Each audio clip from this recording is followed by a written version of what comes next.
دولت اور زمین کا وہ حریص جس کے دل میں مرنے کا تھوڑا سا بھی تصور باقی ہے، اس کے لیے یہ فوٹیجز اور یہ ویڈیو عبرت کا نشان ہے۔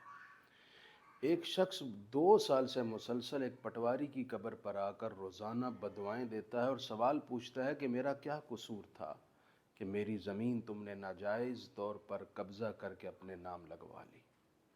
آپ سوچئے اس پٹواری کی قبر کے اندر عذاب کا کیا عالم ہوگا۔ نبی پاک علیہ السلام نے فرمایا، جس نے آج کسی کی معمولی سی زمین پر بھی قبضہ کر لیا، کل قیامت اللہ 7 زمینوں کا توق بنا کر اس کے گلے میں ڈال دے گا۔ آپ کے گلے میں اگر 2 من کا وزن ڈال کر لٹکا دیا جائے تو سوچیں اٹھا سکیں گے؟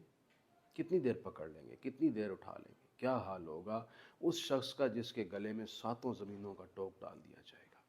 آج اگر آپ نے اپنے اثر و رسوخ سے عدالت میں اپنے نام زمین کروا بھی لی، آخرت میں جو عدالت ہے نا، وہاں کوئی اثر و رسوخ کام نہیں آئے گا، صرف انصاف ہوگا۔